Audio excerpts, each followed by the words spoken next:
अब मोटापा है तो मोटापा वाले भाई तो नवरात्र में 10 से 15 किलो वजन कम कर सकते हैं। जिनको 15 किलो वजन कम करना है वो फलोपवास रसोपवास करना, उपवास के नाम पर सिंघाड़ा कुट्टू और बहुत प्रकार के पकवान ये सब मत खाना। सिंघाड़ा का हलवा, राजगिरा का हलवा, शकरकंदी का हलवा और कुछ नहीं तो आलू का ही हलवा, फिर शामक की खीर, सामत आ गई उपवास की। ओहो, फिर आधा किलो ठोक लिया हो साबूदाना, कुछ नमकीन बना करके, कुछ फुला करके, तल करके, और फिर उसमें ऊपर से मूंगफली ड्राई फ्रूट, फिर 1 दर्जन केला, 1 किलो सेव, फिर कह रहे उपवास कर रखा है। इतना तो राशन पाड़ लिया, फिर किस बात का उपवास? ये उपवास का उपहास है। तो कह रहा था उपवास में जितना कम से कम लो उतना अच्छा। पानी भी 2-2.5 लीटर से ज्यादा नहीं। और एक दिन तो निर्जला उपवास करो। निर्जला उपवास करने से एक ही दिन में, और साथ में योगाभ्यास भी होले 2 किलो वजन कम। या तो साथ में शंख प्रक्षारण, कोलोन थेरापी, बस्ती भी करा देते हैं तो 2 किलो तक कम हो जाता है। मड थेरापी भी साथ में कराते हैं, सूक्ष्म व्यायाम प्राणायाम भी कराते हैं और आसन भी कराते हैं। योगा फॉर ओबेसिटी का पैकेज अभी करवाएंगे पूरा। ऐसे अपने पूरे अभ्यास और हाँ करते रहो, विराम नहीं विश्राम। तुम कह रहे थे जिनको जेनेटिकली वात की प्रॉब्लम है वे एलोवेरा का जूस पी लेना सामान्य रूप से। देखो बीमारियों की भी 3 तरह की स्टेजेस है। इनिशियल लेवल पर वात पित्त कफ त्रिदोष, इनिशियल लेवल पर BP sugar thyroid cholesterol, initial level पर चर्म रोग, इनिशियल लेवल पर ओबेसिटी।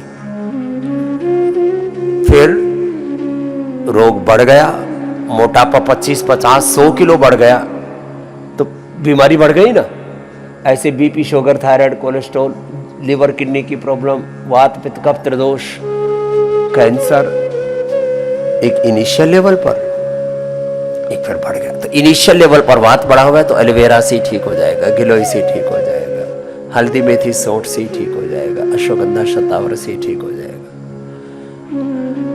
मरकटासन धीरे धीरे बढ़ाना इसको ऐसे।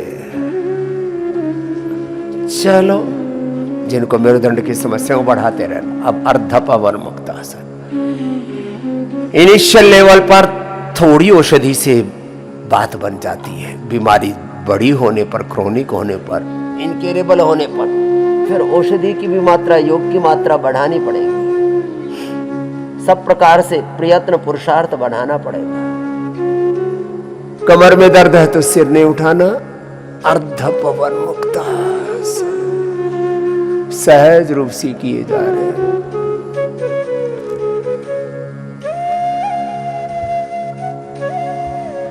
मां भवानी भगवती का ध्यान करते हुए मरकटासन, अर्धपवन मुक्तासन, सेतु बंधासन, कट्युत्तानासन, होले होले। अपने छोटे छोटे बच्चों को ये अपने स्तोत्र, अपनी स्तुतियाँ गुरु ग्रंथ साहब के पाठ से लेकर के, गीता पाठ से लेकर के, वेद पाठ से लेकर के, अलग अलग जो हमारे पूजा पाठ हैं, स्तोत्र हैं, ये आपके बच्चों को आने चाहिए। जैसे जैन परंपरा में जैन आगम का, बुद्ध परंपरा में बौद्ध आगम का बचपन से अभ्यास कराया जाता है।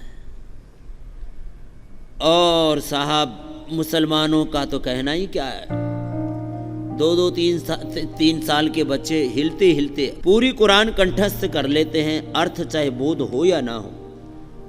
हम व्यर्थ की बातों में उलझे रहते हैं। हमें अर्थबोध कितना है? शब्द में अर्थ तो अंतर्निहित है, तुम्हें बोध हो या ना हो। साइनाट तुम खाते हो, तुम्हें बोध हो या ना हो कि इससे मरोगे कि नहीं मरोगे, मरोगे। अमृत का बोध हो या ना हो, उसको पी करके तरोगे। बोध हो या ना हो, हॉस्पिटल में जब बेहोशी की अवस्था में किसी को भर्ती किया जाता है तब भी तो उसको दवाई देते हैं। वो बेहोशी की अवस्था में भी असर करती है। ऐसे हमें अपनी स्तुतियों का, स्तोत्रों का बोध होना चाहिए। हम तो शब्द, अर्थ और संबंध के उपासक हैं। ऐसा नहीं कह रहे कि अर्थ का बोध ना हो, शब्द का बोध भी हो, अर्थ भी हो, और वह जीवन में उतरे तो जीवन भी सार्थक हो। यह हमारी प्रेरणा है।